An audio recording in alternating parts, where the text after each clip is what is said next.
नमस्कार विद्यार्थी मित्रांनो, जे विद्यार्थी D pharm diploma in pharmacy नंतर direct second year B pharm lateral entry B फार्मला प्रवेश घेत आहे DSP ॲडमिशन 2026-27, तर त्यांच्यासाठी डायरेक्ट सेकंड इयर बी फार्मचं फायनल मेरिट लिस्ट अर्थात अंतिम गुणवत्ता यादी पब्लिश झालेली आहे। यासाठी काय करायचं आहे, CET-CEL असं सर्च करायचं आहे। फोनमध्ये जो कोणता ब्राउझर असेल त्यामध्ये CET-CELच्या ऑफिशियल वेबसाईटवरती या।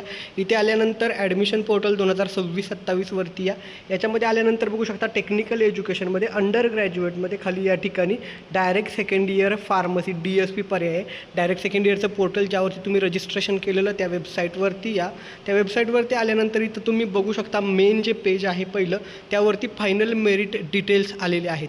त्यामध्ये डिप्लोमा कॅन्डिडेट इथं केलं तर ज्यांनी डी फार्मच्या बेसिसवरती या ठिकाणी डायरेक्ट सेकंड इयर बी फार्मला फॉर्म भरलेला त्यांची लिस्ट असेल, आणि डिफेन्स कॅन्डिडेट म्हणजे ज्यांचे पालक किंवा ज्यांच्या घरामध्ये आता कार्यरत आर्मीमध्ये कोणी असेल किंवा माजी सैनिकांचे पाल्य असतील त्यांच्यासाठीची ती लिस्ट आहे। तर या ठिकाणी तुम्ही बघायचं आहे, ही PDF अशा पद्धतीनं क्लिक केल्यावर ओपन होईल।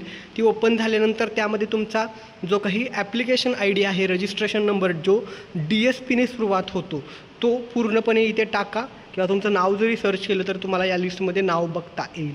फायनल मेरिट लिस्टमध्ये तुमचं नाव आलं आहे का बघा, यामध्ये क्लिक करायचं। इथे 3 डॅशबोर्डवरती हॉरिझॉन्टल लाईन आहे, ती डॉट आहेत, त्याच्यावरती क्लिक करा आणि फाइंड इन पेज असं म्हणा, आणि इथे तुमचा DSPने सुरू होणारा जो काही ॲप्लिकेशन ID तो टाकून सर्च करून फायनल मेरिट लिस्टमध्ये तुमचं नाव आलं आहे का पहा।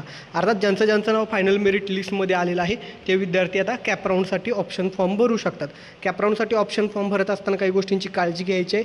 पहिल्या कॅपराऊंडमध्ये पहिल्या प्रवेश फेरीमध्ये पहिल्या क्रमांकाचं कॉलेज ॲटो फ्रीज होईल, दुसऱ्या कॅपराऊंडमध्ये पहिले 3 कॉलेज ॲटो फ्रीज होतील, आणि तिसऱ्यामध्ये तुमचे पहिले 6, आणि चौथ्या कॅपराऊंडमध्ये जे लागेल ते कॉलेज घ्यावं लागेल। त्यामुळं जे कॉलेज हवे आहेत ते पसंतीच्या उतरत्या क्रमानं कॉलेजेस टाका, तुम्हाला हवं आहे त्याच कॉलेजची नावं टाका, त्याची माहिती घ्या बरोबर। ऑप्शन फॉर्म भरताना काय काळजी घ्यायची, कॅपराऊंडमध्ये जे बदल झाले त्याचे व्हिडिओ आपल्या प्लेलिस्टमध्ये आहेत। आम्ही फार्मसिस्ट कॅपराऊंड प्रोसेस इम्पॉर्टंट अपडेट असं टाकलं तर तो व्हिडिओ येऊन जाईल। आता ज्यांचं नाव फायनल मेरिट लिस्टमध्ये आलेलं नाही आहे त्यांच्यासाठी, का तुमचं नाव फायनल मेरिट लिस्टमध्ये आलेलं नाही आहे, तर इथे बघू शकता, जर तुम्ही डॅशबोर्डवरती क्लिक करता तर इथे एक पर्याय येतो। डॅशबोर्डवरती क्लिक केल्यानंतर इथे मेरिट स्टेटस आहे, अजून इथे फायनल मेरिट लिस्ट तुमचं नाव आणि तुमचं डेट ऑफ बर्थ किंवा तुमचं application ID date of birth टाकून इंडिव्हिज्युअली जसं प्रोव्हिजनल मेरिटप्रमाणे फायनल मेरिट स्टेटस चेक करता येतो, तो पर्याय अवेलेबल नाही, तो लवकरच होईल।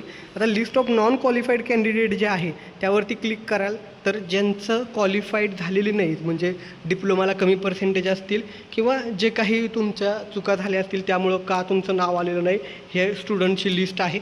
आणि जर तुम्ही या ठिकाणी दिलेल्या मुदतीमध्ये फॉर्म सबमिट केला नसेल तरी देखील तुमचं फायनल मेरिट लिस्टमध्ये नाव असू शकत नाही। ती PDF आहे, ती एकदा बघा, त्यामध्ये तुमचा DSPने सुरू होणारा ॲप्लिकेशन नंबर टाकून बघा तुमचं नाव आलेलं आहे का। आणि लक्षात ठेवा, फायनल मेरिट स्टेटसमध्ये प्रोव्हिजनलपेक्षा थोडा बदल झालेला असू शकतो, कारण एखाद्या जे कॅटेगरी कास्टचे डॉक्युमेंट नव्हते त्यांनी प्रोव्हिजनल मेरिट लिस्टनंतर जर ग्रीव्हियन्स पिरियडमध्ये त्यांनी ते डॉक्युमेंट सबमिट केले असतील तर मग त्यांच्या कॅटेगरीमध्ये नाव येत असतं, त्यामुळे थोडंफार मेरिट स्टेटस खालीवर होऊ शकतो। आणि या फायनल मेरिट लिस्टमधून आपण कुठलाही अंदाज बांधू शकत नाही की तुम्हाला कोणतं कॉलेज लागेल, कारण त्या कॉलेजला किती विद्यार्थी अप्लाय करतात, त्यांची कॅटेगरी कुठली, अशा अनेक फॅक्टरवरती ते अवलंबून असतं। सध्या फक्त फायनल मेरिट लिस्टमध्ये तुमचं नाव आलं आहे का बघा, ग्रीव्हियन्स पिरियडमध्ये काही करेक्शनसाठी तुम्ही टाकलं असेल तर ते करेक्शन झालेत का या गोष्टी चेक करा, आणि या पद्धतीनं पुढं प्रोसीड करा। बाकी काही शंका असतील खाली कमेंट करा, पुढील व्हिडिओमध्ये उत्तरं दिली जातील। धन्यवाद, थँक्यू।